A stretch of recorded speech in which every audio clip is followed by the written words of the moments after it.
I can't eat such a cheap pizza. Order again from a high-end restaurant. Ethan's wife Caddy exclaimed, sweeping her long hair back and looking at the pizza as if it were something dirty. This happened when Ethan, the eldest son, came home for his first long vacation after getting married. Even if it's cheap pizza, it's from a proper shop. I protested, but it seemed to have no effect on Caddy, who just snorted in disdain. That can't be true. I have a taste for fine food. This is just cheap stuff. Order a pizza from a high-end restaurant, quickly, Caddy demanded arrogantly. Realizing it was futile to argue with her, I reluctantly nodded, gripping my mobile phone in my pocket. Yes, I understand. My name is Rebecca. I'm a 73-year-old housewife. I once aspired to be a craftsperson in my youth, but now I live a peaceful life with my husband. My husband, Neil, comes from a long line of farmers, and naturally, he took over the family farm. Even now at 75, he works hard every day growing vegetables. I knew he was a man of few words when we married through an arranged marriage, but his love for farming is intense. He always worries about his vegetables on stormy days. I fell for his hard-working nature. Neil may not be good with words, but he always cares for me and prioritizes what I want to do. If you need money, I'll work harder and earn more, he once said, blushing, which made me happy. His words, though few, always move me. The ordinary days I spend with Neil are symbols of happiness for me. Little did I know that our tranquil life as a couple was about to be threatened. Mom, I found someone I want to marry. Ethan messaged me one day as I was watching my usual lunchtime TV show. When I saw that message, my heart nearly leaped out of my chest. Ethan, now 40, is a system engineer. He's a man of few words, like Neil, and I never thought he would be in a relationship with a woman. Although I was fine with Ethan remaining single, I had a slight desire to see my grandchildren. Ethan, being our only son, had almost led me to give up on ever seeing grandchildren. Trembling with joy, I struggled to calm myself as I replied to Ethan. Really? I'm so happy. Bring her over anytime. A reply came immediately to my emotional message, and arrangements proceeded smoothly. We were set to meet Ethan's girlfriend the Sunday after next. Then I'll bring her over the weekend after next. Thank you. Yes, I'm looking forward to it. When I told Neil, who had just returned from work, about Ethan's marriage, even the usually reticent Neil, I wonder what she's like. And he too had a smile on his face, seemingly uplifted. Both of us had fantasized about Ethan bringing home a wonderful wife someday. Now that the fantasy was becoming a reality, I couldn't contain my excitement. Then, the promised Sunday arrived. Unfortunately, it was a day of heavy rain and strong winds. So, Neil went out to work, saying he needed to check on the fields. I was disappointed to miss our family meeting day, but I knew Neil valued his work, so I didn't stop him. Alone, I prepared tea and snacks, waiting for Ethan and his girlfriend to arrive. Mom, I'm home! After a while, I heard Ethan's voice at the entrance, followed by the sound of an umbrella being folded. Welcome back! The rain was terrible, wasn't it? Yeah, we're soaked. This is Caddy, the woman I'm planning to marry. Welcome, I'm Rebecca, Ethan's mom. Nice to meet you. Hi, this rain is the worst. It's ruined my brand new outfit. Caddy, Ethan's future wife, brushed off the raindrops from her clothes with an annoyed gesture. Her outfit was a trendy, short top with shoulder cutouts, showing some skin. The bottoms were slim pants, but in a strikingly bright green color, unsuitable for a family meeting. At first glance, Caddy was a beauty with a model's figure. I never imagined Ethan would end up with someone like her. I was astonished. But more than that, I was concerned about Caddy's attitude. Not only her appearance, but her failure to even say a polite greeting left me at a loss for words. Having had little interaction with such flashy types in my youth, I struggled to find the right distance to keep with her. Feeling suddenly tense and unnaturally stiff, "Please come this way," I managed to say. "Isn't Dad here today?" After the three of us sat down, Ethan, noticing my discomfort, tilted his head in an exaggerated manner. "Yes, he went to check on the fields because of the weather." "I see. Can't be helped, I guess." Ethan seemed convinced. "Huh?" But Caddy next to him raised her voice critically. Coming all this way in this weather and he doesn't even show his face? What kind of father-in-law is that? I'm feeling a bit uneasy about the future. Caddy, playing with the ends of her hair, expressed her dissatisfaction. Ethan, looking uneasy, said, Dad's a farmer. It can't be helped. Bad weather affects the earnings. He tried to calm Caddy. I'm sorry about that. By the way, Caddy, you're quite young, aren't you? How old are you? I decided to change the subject and asked Caddy a few questions. I'm 32. Honestly, there's quite a generation gap between Ethan and me. Is that so? But you get along well, right? At this question, Caddy looked away, and Ethan awkwardly looked down. Something about Ethan's behavior was odd, and I was doubtful whether Caddy truly liked Ethan. We get along. Just the other day, we went to see a movie together. Yeah, that war movie was so boring. I fell asleep in the middle. The family meeting was enveloped in an uneasy atmosphere. While Caddy was in the restroom, I asked Ethan, Ethan, does Caddy truly love you? Of course she does, but she's a bit spoiled, being the youngest at home and always getting her way. I see, but don't you think her attitude is a bit too much? What can I say? She's always like this. Ethan, seeming timid, appeared quite smitten with Caddy's beauty and didn't find her attitude particularly bad. I wasn't convinced, but if Ethan was okay with it, I decided not to interfere further. Above all, I was eager to see my grandchildren. I didn't want to dampen their decision and spoil their future. With Caddy's attitude unchanged, the family meeting ended, and they left. Neil returned just as they were leaving. How was it? He asked. Well, let's just say she's a bit lacking in common sense. Hearing my opinion, Neil seemed to ponder for a moment and then went to his room. I sighed and started preparing dinner. A month after the worst family meeting, Ethan and his wife registered their marriage and became officially married. Ethan sent a photo of them submitting their marriage registration. As usual, Caddy was dressed flamboyantly. Her short dress fully exposed her thighs. While she indeed had a great figure, I couldn't help but wish, unconsciously, that she, being 32, would dress a bit more conservatively. Ethan and his wife swiftly built a house in a seaside town. It was an area where wealthy people lived, with beautiful streets. Naturally, the real estate was expensive. But Ethan, having been a single system engineer until he was 40, seemed to have saved a considerable amount of money. Additionally, the wedding ring was a $10,000 piece from a famous brand, which surprised me. I'm sure Caddy insisted on a high-end brand ring. Ethan was never much interested in brands. As I was surprised by their new life start, I was waiting to hear about a pregnancy. Then I got a direct call on my mobile phone from Caddy. Hello, this is Rebecca speaking. Rebecca, I'm shopping right now and there's this dress I really want to buy. What? What do you mean? I was taken aback by her sudden call and request. So, can you come right now? You're not working and must be free, right? I finally understood what Caddy was implying. She wanted me to come over and buy the dress she desired. Her unreasonable request left me sighing. Maybe you should ask Ethan about that. No, Ethan is at work now, right? He can't come. I called you because I thought you'd understand without me saying. Caddy's condescending laugh made me question her sense. Anyway, I have plans today, so it's not possible, I said and hung up. What a request to make to a mother-in-law. Having no daughter, I always wanted to be kind to my son's wife.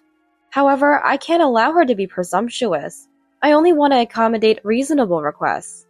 Caddy was far from the daughter-in-law I had envisioned. This one unreasonable request made that clear. I even thought that I wanted to keep my distance from her as much as possible. After that, Caddy would often call me to ask for favors like, "Can you pick me up?" Or, "I can't pay at the hospital, can you pay for me?" Her requests were often impudent, and usually involved money. "I don't have any cash on hand," being a common reason for her calls. I didn't comply every time, but ignoring all of Caddy's requests would complicate our relationship. So I reluctantly fulfilled about 1 in 3 of her demands. Eventually, I couldn't bear it any longer and confronted Ethan about Caddy's behavior. It can't be helped. Caddy's family is wealthy, so she's used to getting her way, Ethan said, sighing. Indeed, I had sensed wealth from the aura of Caddy's parents when I met them. However, that's a different story. I began to wonder if Ethan's indulgence was the problem. Even so, are you also giving in to her whims? If you do, Caddy will never change, you know. Well, I know, but without Caddy, I don't think I could ever get married again. Essentially, Ethan, mesmerized by Caddy's beauty, had married her, but he was exasperated by her unrestrained behavior. I must say, 40-year-old Ethan marrying such a woman was indeed miraculous. Ethan is aware of this and wants to keep the marriage going at any cost. So please overlook her whims a bit. I'll try to talk to her gradually, Ethan requested. Like Neil, Ethan is a man of few words and, like me, has a gentle nature. He probably finds it hard to stand up to Caddy's tyranny. I know Ethan's temperament best. That's why it was frustrating to hear this. After hearing Ethan's feelings, I continued my usual life, trying not to burden Neil, who was always working, with worries about Caddy. But Caddy's phone calls didn't cease. Enough is enough. Holding this frustration in my heart, the long vacation came, and Ethan and his wife visited our home. We're home! This house is still as old-fashioned as ever. Caddy complained as she took off her high heels at the entrance. She was dressed inappropriately for her age, in a crop top and miniskirt. Even Neil, who was unusually off work that day, frowned. As usual, I ignored Caddy's attire and rude remarks. Please, come in, I said, inviting them into the house. Caddy had probably come along with Ethan for the vacation reluctantly and didn't really want to be here. Her reluctance was transparent, making me feel uncomfortable. I had ordered pizza, thinking of a meal with Ethan and his wife, who were visiting after a long time. Does Neil always work? Yes. Was it okay for him to not work today? Today was fine. Caddy asked as if she wished Neil were not at home, making my husband's eyebrows twitch. I laid out the pizza on the dining table, trying to ease the awkward atmosphere between them. Come on, let's eat. You must be hungry. While Ethan exclaimed, Looks delicious. Caddy grimaced, staring at the pizza I had arranged. Ethan said, Let's eat. Just as Ethan reached for a slice, Caddy swept her hair back and pointed at the pizza. I can't eat such cheap food. Order again from a high-end restaurant. Her unexpected demand left all three of us frozen, our hands paused midair over the pizza. Caddy's eyes glittered fiercely, like a lion ready to pounce. Even if it's a cheap pizza, it's from a proper shop, I argued, trembling with anger but trying to remain calm. However, my words seemed to have no effect on Caddy, who snorted dismissively. That can't be true. I have a taste for fine food. This is just cheap stuff. Order a pizza from a high-end restaurant now! Caddy commanded in a strong tone. Neil and Ethan were shocked at her behavior, not used to seeing her act so terribly at home. Realizing that reasoning with Caddy was futile, I reluctantly nodded, gripping my mobile phone in my pocket. Yes, I understand. I silently stood up and headed to the kitchen, infuriated by Caddy's attitude. I was thinking of a way to teach Caddy a lesson. May I take a moment to do this? Just do it quickly, Caddy ordered. Hearing her tone, I felt free to retaliate. I called Neil into the study to share my plan. Her attitude is too much. What are we going to do? Neil, usually calm with me, was visibly upset by Caddy's behavior, showing a rare, stern expression. I'll order the pizza from a high-end restaurant as Caddy wants, and there's something else I'd like to do. What is it? I shared my plan with Neil. Then, understood. He crossed his arms. That might just teach her a lesson. Yes. Neil returned to the dining room, and I called a high-end restaurant to order several pizzas. The expense was a bit painful, but it seemed a small price to pay if it meant teaching Caddy a lesson. While we wait for the pizza from the high-end restaurant, why don't you go for a walk? I suggested to Ethan, glancing sideways at Caddy, who sat cross-legged and sulky, not touching the pizza we initially served. Ethan, wanting to alleviate the awkwardness, agreeing to my suggestion. Yes, that sounds good. he quickly concurred. A walk? Isn't the high-end restaurant's pizza here yet? I just ordered it, so it might take about 30 minutes. They seemed quite busy. Really? This is unbearable. Caddy stood up and left the house with Ethan. After confirming they were gone, I immediately began preparing for my plan with Neil's help. 30 minutes later, as the high-end restaurant pizza arrived, Ethan and Caddy returned. Caddy still looking displeased. Here, the pizza from the high-end restaurant has arrived. Please enjoy. I served the pizza on new plates in front of Caddy, placing the packaging from the high-end restaurant discreetly on the table. This is definitely different from the regular pizza. Delicious. That's great to hear. Caddy looked blissful, holding her cheek, a stark contrast to her earlier demeanor. Rebecca, you should have ordered high-end restaurant pizza from the start. It's only natural when you have guests. Caddy, that's too much. Ethan, perhaps feeling apologetic towards us, tried to stop Kathy, but it was Neil who spoke up. That was made by Rebecca. Huh? Caddy looked at Neil dumbfounded. Ethan was surprised, and I felt a thrill of revenge. You were so insistent on ordering from a high-end restaurant, I ordered just enough for a family of 3. So the pizza you ate wasn't from the high-end restaurant. Rebecca was training to take over her parents' high-end restaurant when she was young. She's practically a professional, having practiced for years. While you were out, she quickly made it. The pizza you had was Rebecca's homemade. Ours is from the high-end restaurant, but the taste is almost the same, maybe even better. Neil said this and took a bite of my pizza from Caddy's plate. Indeed, I had trained to become a pizza chef in the past. My dad was strict, and I honed my skills through constant practice and criticism until achieving perfection. I hadn't made pizzas much since getting married, but it was exhilarating to revisit my old skills. Caddy had praised my pizza, and at that moment, I internally celebrated my victory. Impossible! That can't be true. It's so delicious, no way it could be homemade. Ethan, is it true Rebecca's family owned a high-end restaurant? It's true. I used to go there often as a kid. Their pizza was definitely exquisite. What? Caddy trembled, shocked by this unexpected twist. What's with your attitude towards Rebecca?